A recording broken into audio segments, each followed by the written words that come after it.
Hi guys, Righteous Rhema, welcoming you all back to very powerful truths I wanted to share with you all. This is a remake of a series that I did of 10 videos talking about strategies of how to get the victory over demonic oppression, possession, depression, spiritual attacks. Okay, I'm redoing this series because I watched through some of the videos, and on some of them I want to make sure that I was clear on what I was saying. On some of them I spoke too rapidly.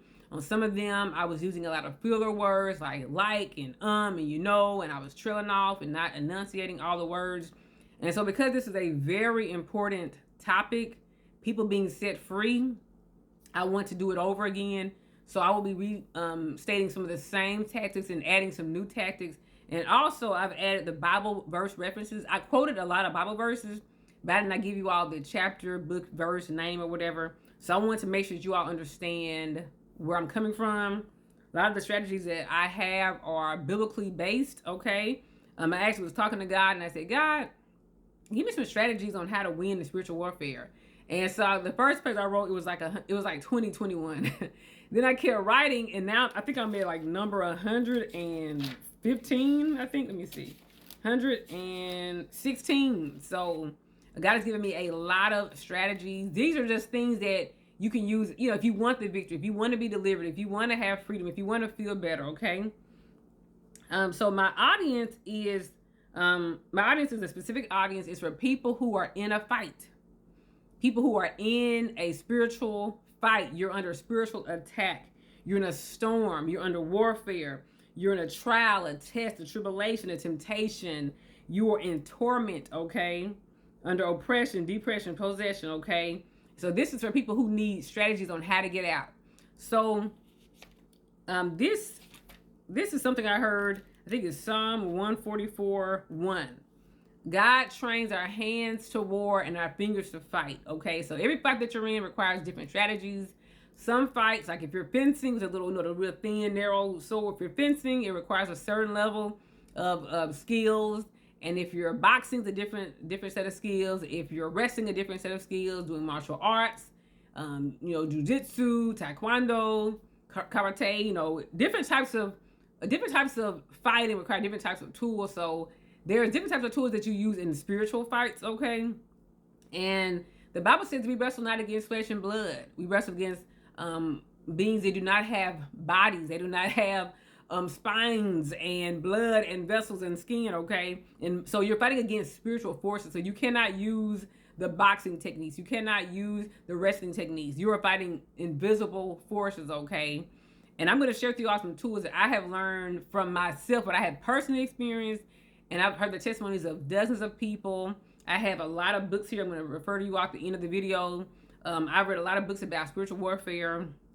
So this video is just an introduction video. I'm going to explain a little bit about the series and everything about the spiritual warfare. Then I'll get into specific strategies in the next videos, okay? So in this introduction video, I want to tell you all this.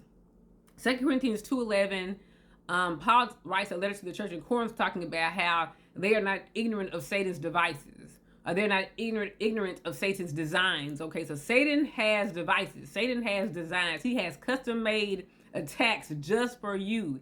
He knows exactly what your weak points are, your pressure points are, and so his tactics just for you. Okay, and so after 116 of these strategies I tell you, some of them are going to help you, okay, with your specific attack that the devil has designed just for you. Okay, so Paul talks about not being ignorant of Satan's designs. Okay, also we have here Hosea 4:6 and Isaiah 5:13 talks about God's people, God's covenant people are destroyed for lack of knowledge, lack of information, revelation. There are things that you lack knowledge of. They're going to cause your demise. They're going to cause you to go to an early grave. They're going to cause you to be unalived prematurely. It's going to cause you to have unnecessary illnesses. Some of you all, if you don't know some of these strategies, you may go to jail. You may pass away young. You may get into bondage. Okay, spiritual warfare. You may become possessed. Okay, so I want y'all to know about these strategies. Okay, so another thing I want y'all to know is that there are two kingdoms. Now, everyone cannot see into the spiritual realm, but there are actually two kingdoms. There's a kingdom of darkness that Satan rules over. He's a lot of people under him. It's like an umbrella. He's like a, it's like a with the little charts. One person at the top, and then it goes out here, and different people there, and then people come up under them, and it's like little bitty, like it's like a chain of command. It's like a lot of. He's an army. He's a satanic army. Okay, and Most High God has his army. He has his kingdom as well. Okay, now God's kingdom is far greater. God's kingdom is far greater. Okay, greater is he that's in us than he that's in the world. So we have a greater power. God and Satan are not equal. Okay, Satan is God's creation. Okay, he's not saying anything else God created. He's creation. Satan is God's creation. God is Satan's creator. Okay, so we don't have to worry about, are we going to win? If you're in covenant with Most High God, you're going to win, but you can still lose in some other ways. Okay, you can lose in a lot of different ways, or you can make your life really, really miserable while you're on earth. Okay, and some of you all, you may go to the dark side and may never come back. Okay, so sometimes you can lose.